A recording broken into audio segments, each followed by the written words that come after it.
പ്രവാചകരിൽ പ്രധാനിയായ നൂഹ് നബി അലൈഹിസ്സലാത്തു വസ്സലാം 950 വർഷക്കാലം ഇസ്ലാമിന് വേണ്ടി പ്രബോധനം നടത്തി. എത്ര പേരാണ് ഇസ്ലാമിലേക്ക് വന്നത്? വിരലിൽ മാത്രം എണ്ണിയെടുക്കാൻ പറ്റുന്ന, അപ്പുറത്തുനിന്നൊരു കാക്ക ഇപ്പുറത്തുനിന്നൊരു കാക്ക, അങ്ങനെ പറഞ്ഞെണ്ണാൻ പറ്റുന്ന കുറച്ചു പേർ. അവസാനം നൂഹ് നബി അലൈഹിസ്സലാം അല്ലാഹുവിനോട് ദുആ ചെയ്തതെന്താണ്? അല്ലാഹുമ്മ ലാ തദർ അലൽ അർദി കാഫിരീന ദയ്യാറാ. അല്ലാഹുവേ, പടച്ചവരെ, നിന്റെ നബിയാരെ ഞാൻ ഒരുപാട് കഷ്ടപ്പെട്ടു പോയി, ഒരുപാട് ബുദ്ധിമുട്ടിപ്പോയി. അതുകൊണ്ട് ഞാൻ പറഞ്ഞ തത്വശാസ്ത്രം ഉൾക്കൊള്ളാറ് ഏക ഇലാഹിന്റെ വിശ്വാസത്തെ പുറം കാലുകൊണ്ട് വലിച്ചെറിഞ്ഞ ജനതയെ നീ നശിപ്പിക്കണേ അല്ലാ എന്ന് നൂഹ് നബി അലൈഹിസ്സലാം ദുആ ചെയ്തപ്പോൾ, എന്റെ പ്രിയപ്പെട്ട സഹോദരങ്ങളെ, ലോകത്താദ്യമായി നടന്ന സുനാമി, ഖുർആൻ പറയുന്ന തൂഫാൻ എന്ന പേരിൽ പറയുന്ന സുനാമി വന്നു. ഒരുപാട് നാശനഷ്ടമാ സമുദായത്തിന് സംഭവിച്ചു പോയി. ഈ പ്രവാചകന്മാരുടെ റൂഹിന് അല്ലാഹു ഈ പദവി കൊടുത്തില്ലെങ്കിലേ അത്ഭുതമുള്ളൂ. യൂസുഫ് നബി അലൈഹിസ്സലാം, യഅ്കൂബ് നബി അലൈഹിസ്സലാം, അയ്യൂബ് നബി അലൈഹിസ്സലാം, അങ്ങനെ തുടങ്ങി ഓരോ പ്രവാചകന്മാരും ഇദാ ഖറജത്തു അൻ അജ്സാദിഹാ, അവരുടെ ശരീരത്തിൽ നിന്ന് അവരുടെ റൂഹങ്ങ് പുറത്തു വന്നു പോയാ അത് സ്വർഗത്തിലേക്ക് അല്ലാഹു കൊണ്ടുപോകുന്നതാണ്. ഇതാണ് ഒന്നാമത്തെ വിഭാഗം റൂഹുകൾ.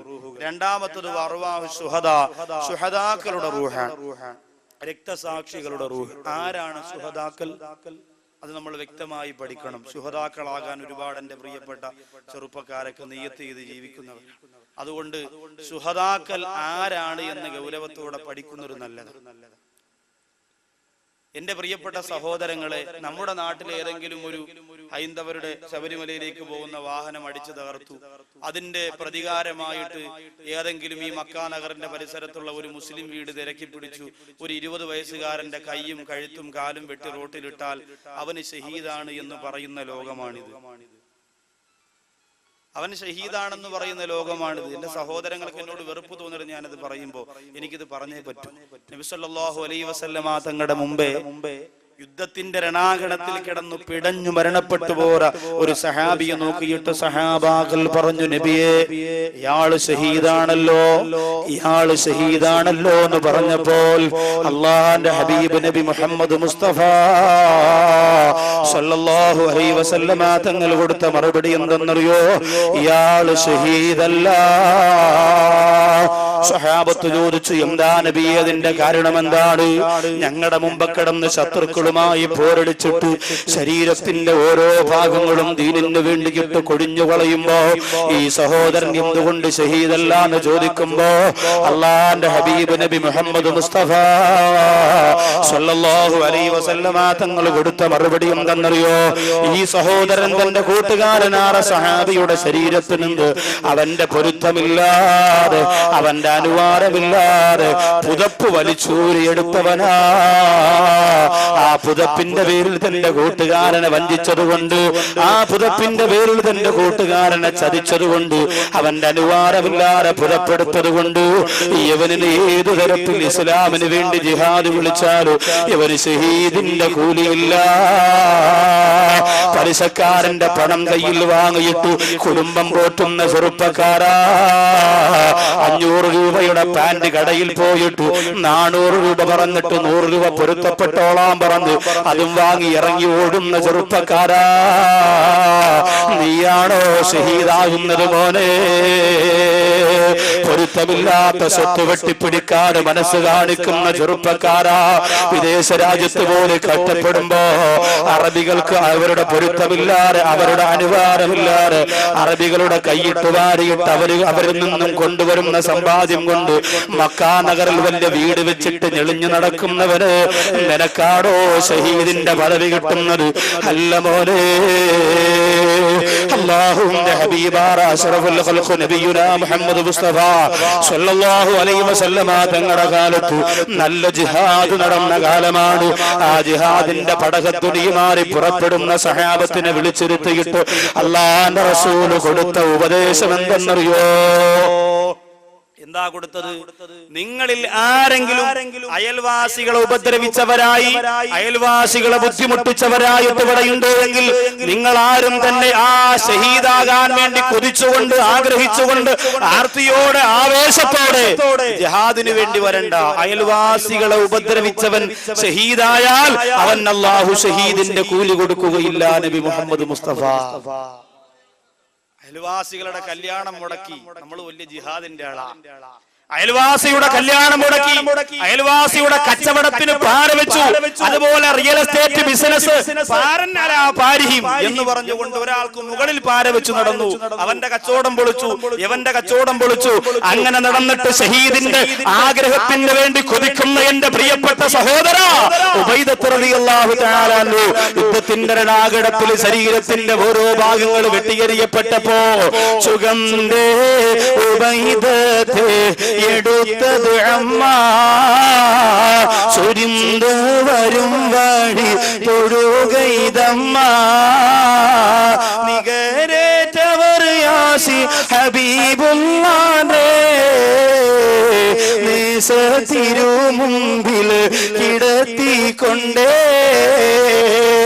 ഉബൈദത്ത് റളിയല്ലാഹു തആല അൻഹുവിന്റെ ശരീരത്തിന്റെ ഭാഗങ്ങളെ വെട്ടിയെറിഞ്ഞപ്പോ ബഹുമാനപ്പെട്ട ഉബൈദത്ത് റളിയല്ലാഹു തആല അൻഹുവിനെ ഇതാ റസൂലുള്ളാഹിയുടെ മുമ്പ് കൊണ്ടുവന്ന് കിടത്തുന്നു. അല്ലാഹുവിന്റെ റസൂലിനോട് ഉബൈദത്ത് റളിയല്ലാഹു അൻഹു ചോദിക്കുന്നു, നബിയേ എന്റെ കൈ വീണുപോയി, എന്റെ കാല് വീണുപോയി, എന്റെ ശരീരത്തിന്റെ ഓരോ ഭാഗങ്ങൾ നെട്ടറ്റ് വീണുപോയി. അതുകൊണ്ട് യാ റസൂലല്ലാഹ് ഇവിടെ കിടന്നുകൊണ്ട് മരിച്ചാൽ എനിക്ക് ഷഹീദിന്റെ കൂലി കിട്ടുമോ എന്ന് ചോദിച്ചപ്പോ ആ സമയത്ത് പോലും ഉബൈദത്ത് റളിയല്ലാഹു അൻഹുവിന് സംശയമാണ്. അല്ലാഹുവിന്റെ ദീനിന് വേണ്ടിയിട്ട് വീരോതിഹാസം രചിച്ചുകൊണ്ട് പടപൊരുതിയിട്ട് ശരീരത്തിന്റെ ഓരോ ഭാഗങ്ങളും അല്ലാഹുവിന്റെ ദീനിന് വേണ്ടി കൊടുത്തിട്ട് അവസാനം ഇതാ അല്ലാഹുവിന്റെ ഹബീബിന്റെ മുമ്പ് വന്ന് ചോദിക്കുന്ന കണ്ടോ, എനിക്ക് ഷഹീദിന്റെ കൂലിയുണ്ടോ നബിയേ? അല്ലാഹുവിന്റെ റസൂലിനോട് ചോദിക്കുകയാണ്. ഹബീബായ നബി മുഹമ്മദ് മുസ്തഫ സല്ലല്ലാഹു അലൈഹി വസല്ലമ തങ്ങൾ കൊടുത്ത മറുപടി, മോനെ ഉബൈദത്തെ നീ എവിടെ കിടന്നു മരിച്ചാലും ഷഹീദാ. കാരണം നീ ഭൂരിഭാഗവും നിന്റെ ദീനിനു വേണ്ടി ഇഖ്ലാസോടെ ചെലവഴിച്ചു കഴിഞ്ഞു. എവിടെ കിടന്നു മരിച്ചാലും നീ ഷഹീദ്. വിവാഹത്തിന്റെ പ്രഥമ രാത്രിയിൽ പുതുമണവാട്ടിയുടെ കൊഞ്ചല് കണ്ട് കൊതി തീരാത്ത ഹൻദല റളിയല്ലാഹു തആല അൻഹു രണാങ്കണത്തിൽ കഷണം കഷണമാക്കി വലിച്ചെറിയപ്പെട്ടു. അവരുടെ റൂഹിനെ കുറിച്ചായി പറയുന്നത്. വിശുദ്ധമായ മക്കയിലും മദീനയിലും പോകുമ്പോൾ ഉഹദിന്റെ നേതാവായ ബഹുമാനപ്പെട്ട സയ്യിദുനാ ഹംസ റളിയല്ലാഹു അൻഹുവിന്റെ മഖാമുണ്ടല്ലോ, സുബ്ഹാനല്ലാഹ്, സയ്യിദു ശുഹദാ, ശുഹദാക്കളുടെ നേതാവെന്ന് ഹംസ റളിയല്ലാഹു അൻഹുവിന്റെ പേര് പറഞ്ഞതെന്താണ്? അത്രത്തോളം ക്രൂരമായിട്ട് ഒരു സ്വഹാബിയെയും വധിക്കപ്പെട്ടിട്ടില്ല. ചവച്ചരച്ചിട്ട് കരളെടുത്ത് ചവച്ചരച്ചിട്ട് ചവച്ചു തുപ്പിയില്ലേ ലോകത്ത് അല്ലാഹുവിന്റെ ഹബീബ് ഏതെങ്കിലും ഒരു സ്വഹാബി ഷഹീദായതിന്റെ പേരിൽ ഏറ്റവും കൂടുതൽ കരഞ്ഞിട്ടുണ്ടോ? അത് തന്റെ പ്രിയപ്പെട്ട ഹംസ റളിയല്ലാഹു തആല അൻഹുവിന്റെ വിടവാകൽ കണ്ടിട്ടാണ്. ഇന്ന് ആ ഹംസ റളിയല്ലാഹു അൻഹുവിന്റെ മഖ്ബറയിൽ പോയി ഹജ്ജിന് പോകുന്നവർക്ക് ഒരു ഫാത്തിഹ ഓതാൻ നേരമില്ല, ശിർക്കായി പോകും. എന്താണ് ശിർക്ക് എന്നെന്റെ സഹോദരങ്ങളെ നിങ്ങൾക്കറിയോ? നിങ്ങൾ കരുതുന്ന പോലെ, നിങ്ങൾ ചിന്തിച്ച പോലെ ആ ശിർക്കിനെ നിങ്ങൾ തൊട്ടതും പിടിച്ചതും മുഴുവനും ശിർക്കാണെന്ന് പറഞ്ഞ് മാറ്റിവെക്കല്ലേ എന്റെ പ്രിയപ്പെട്ട സഹോദര. ഹംസ റളിയല്ലാഹു അൻഹുവിന്റെ മഖാമിന് മുന്നിൽ പോയി പിണങ്ങി നിൽക്കുന്ന പോലെ സലാം പറഞ്ഞിട്ട് മടങ്ങി വരുന്നവരെ ഒരു ഫാത്തിഹ ഓതി ഹദിയ ചെയ്യാൻ നമുക്ക് നേരമില്ലല്ലോ. അല്ലാഹു കാത്തുരക്ഷിക്കട്ടെ. ഇവരുടെ റൂഹിനെ കുറിച്ചാണ് രണ്ടാമത്തെ റൂഹായി പണ്ഡിതന്മാര് പറയുന്നത്. ആ റൂഹ് എവിടെയെന്നറിയോ? ഇദാ ഖറജത് അൻ അജ്സാദിഹാ, സുഹദാക്കളുടെ ശരീരത്തിൽ നിന്ന് ആ റൂഹ് അങ്ങോട്ട് ഉയർന്നു പോയാൽ പിന്നെ ആ റൂഹ് എവിടെയാണ്? ഫഇന്നല്ലാഹ യജ്അലുഹാ ഫി അജ്വാഫിൻ തുയൂരിൻ ഖളിറാ. പച്ച പക്ഷികളുണ്ടല്ലോ, സ്വർഗത്തിന്റെ പച്ച പക്ഷികളുടെ ഉള്ളിലേക്ക് ഈ റൂഹിനെ അല്ലാഹു മാറ്റുന്നതാണ്. എന്നിട്ട് ഫീ അൻഹാരിൽ ജന്ന, സ്വർഗത്തിന്റെ അരുവികൾക്ക് മുകളിലൂടെ ആ പച്ചപ്പക്ഷികൾ ഇങ്ങനെ ചിറക് വിടർത്തി പറന്നു പോകുന്നതാണ്. ആ സ്വർഗത്തിന്റെ ഭക്ഷണം അത് കഴിക്കുന്നു. ആ സ്വർഗത്തിന്റെ വെള്ളം അത് കുടിക്കുന്നു.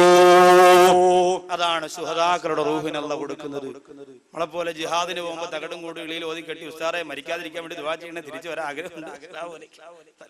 തന്റെ ഇടത്തോടു കൂടി ഇറങ്ങണം. കളിയാക്കുന്നതല്ല ഞാൻ. നമ്മള് പ്രവർത്തന മേഖലയിലേക്ക് ഇറങ്ങിയാൽ മാറ്റേണ്ടത് മുഴുവനും മാറ്റി. അയൽവാസിയെ വേദനിപ്പിച്ചവന്